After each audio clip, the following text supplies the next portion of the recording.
Alors qu'on sort d'un match hyper frustrant face au Shakhtar, un match finalement très représentatif de notre saison puisqu'on a mené au score 2 fois et le Shakhtar a réussi à égaliser très rapidement à chaque fois. Il faut maintenant se reconcentrer très rapidement sur le championnat avec le déplacement à Brest ce dimanche à 17h, un match qui ne sera pas simple face à une équipe brestoise qui a montré de très bonnes choses depuis le début de la saison et qui pointe actuellement à une belle 4ème place du classement. Côté Olympien, on n'a plus le droit de se planter parce qu'on est sur une série de 5 matchs sans victoire avec notamment 4 matchs nuls qui nous font avancer au ralenti. Dans l'avant-match, on va parler compo, on analysera la dynamique du stade brestois avant de parler des joueurs à suivre et des pronostics. Comme d'habitude, n'hésitez pas à me donner votre pronostic pour Brest-OM avec le score exact en commentaire, on découvrira les bons pronostiqueurs dans le prochain avant-match. On commence directement par un point sur la compo que pourrait aligner Gattuso. Comme beaucoup d'entre nous, j'aimerais revoir le système en 3-4-1-2, mais le coach italien a balayé l'hypothèse d'un revers de la main en se montrant plus que catégorique, alors on va essayer de suivre son raisonnement pour imaginer la compo de dimanche. Pour Pau Lopez, il y a une petite incertitude puisqu'il a ressenti une gêne. Dans ce cas de figure, Ruben Blanco débutera. On aura sûrement Jonathan Klaus et Quentin Merlin sur les côtés avec une charnière Bemba Balerdi en l'absence de Gigot. Au milieu, Verretou ne sera apparemment pas de retour, lui qui a beaucoup forcé sur sa blessure puisqu'il n'y avait pas d'autre solution au milieu pendant la durée de la CAN. À mon avis, on reverra un tandem Kondogbia-Unai avec Aminarit un cran plus haut. Offensivement, Gattuso fera sûrement confiance à Aubameyang pour occuper le poste d'ailier gauche. Mumbagna devrait être titulaire dans l'axe. Pour le poste d'ailier droit, j'aimerais revoir Ismail Assar puisque c'est un vrai ailier de métier contrairement à Iliman Ndiaye qui reste quand même bien plus à l'aise en second attaquant même s'il peut apporter à droite s'il joue plus libéré et qu'il exploite mieux ses qualités. Dites-moi ce que vous pensez de cette compo dans les commentaires et n'hésitez pas à me donner votre 11 de départ, c'est toujours intéressant de voir les différents points de vue.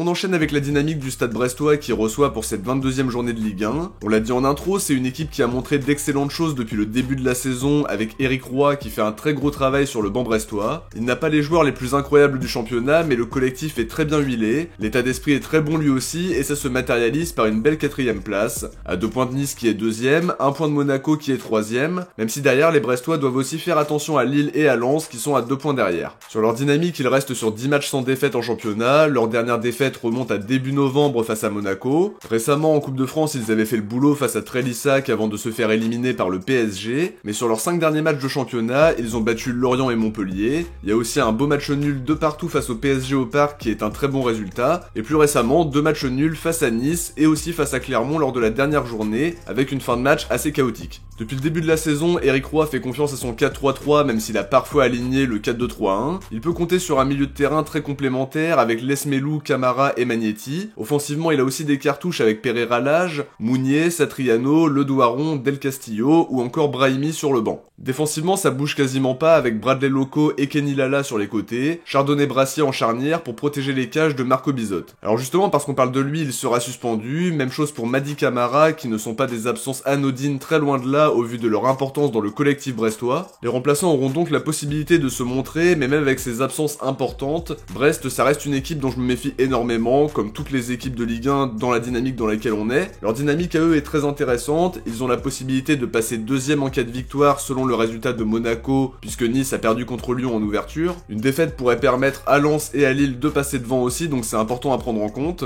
Ils ont quand même un coup à jouer, ils seront devant leur public avec des ambitions européennes qui se dessinent de plus en plus. Ce sera pas un match facile côté olympien, loin de là, surtout au vu de notre dynamique actuelle. Alors justement, sur la dynamique côté olympien, rien n'a vraiment changé par rapport à ce que je disais dans les précédents avant-matchs et débriefs. Comme on le disait en intro, on reste sur une série de 5 matchs sans victoire en championnat, et surtout on enchaîne les matchs nuls décevants. On pense au match face à Strasbourg, Metz, Monaco qui était réduit à 9, et on peut maintenant ajouter la grosse désillusion du Shakhtar alors qu'il y avait beaucoup mieux à faire. Ça commence à faire beaucoup et on passe à côté de précieux points. On le dit et on le répète, c'est mathématiquement possible de croire en l'Europe, mais les résultats et surtout le contenu nous empêchent d'être optimistes. On voit très souvent un contenu désastreux avec des intentions offensives qu'on ne comprend pas, une fébrilité défensive qui vient tout gâcher alors qu'on arrive parfois à mener difficilement au score. Gattuso était même résigné en conférence de presse par rapport à cette tendance à tout gâcher, en expliquant qu'il se sentait impuissant face à ce genre de situation. Quoi qu'il en soit, il faudra être capable d'hausser le niveau dimanche soir parce que Brest est en confiance, ils ont un coup à jouer au classement et concrètement si on fait la même première mi-temps que jeudi soir, on a vraiment du souci à se faire. On a vu une équipe insignifiante qui s'est un peu réveillée en deuxième mi-temps avec des choses prometteuses par moment, mais ça reste quand même très poussif et très inquiétant.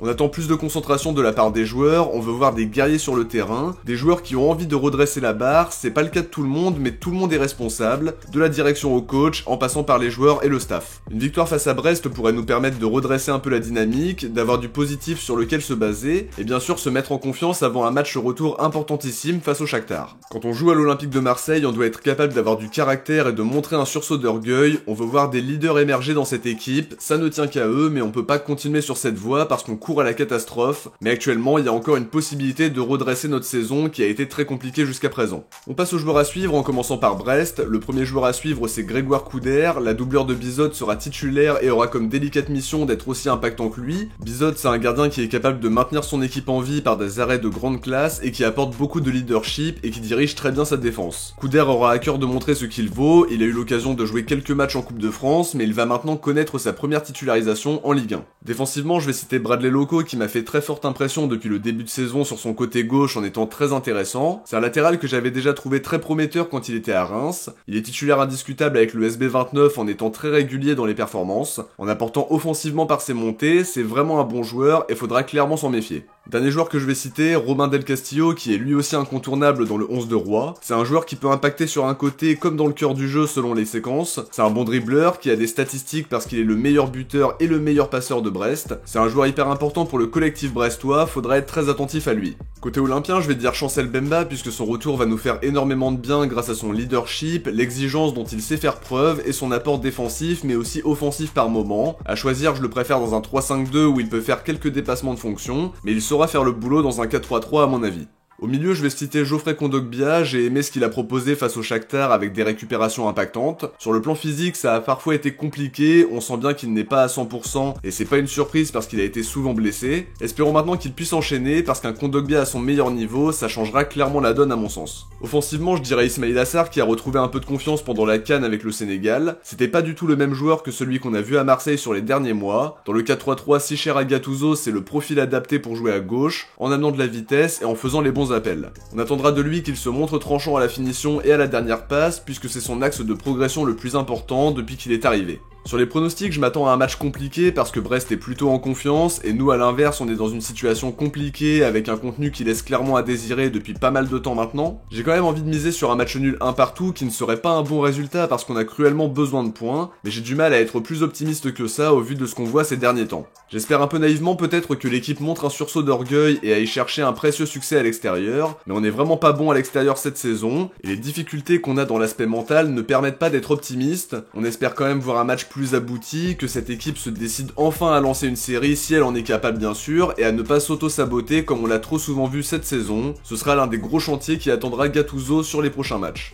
Avant de se quitter, on va découvrir qui a été visionnaire parmi vous dans l'avant-match de Shakhtar OM. Bien joué à Amaury, Romel Maled, Oka et Ablaye AW qui ont trouvé le 2-2 score exact. Merci à tous de jouer le jeu à chaque fois, il y a eu une centaine de commentaires sur le dernier avant-match. Merci beaucoup à tous et n'oubliez pas de me donner votre pronostic pour Brest OM en commentaire. De notre côté, on arrive à la fin de cette analyse, j'espère qu'elle vous a plu et comme d'habitude, si c'est le cas, n'oubliez pas de laisser un like pour permettre à la vidéo d'être mieux référencée, de vous abonner en activant la cloche des notifications pour ne rien louper des prochaines vidéos. Si vous avez regardé la vidéo jusqu'à la fin, écrivez Merlin en commentaire. De mon côté, je vous dis à très vite pour l'analyse du match. D'ici là, n'hésitez pas à aller voir la vidéo que j'ai faite sur Pablo Longoria avec une analyse complète du projet jusqu'à maintenant, et également le débrief du match face au Shakhtar si vous ne l'avez pas encore vu. Ciao, portez-vous bien et surtout allez l'OM.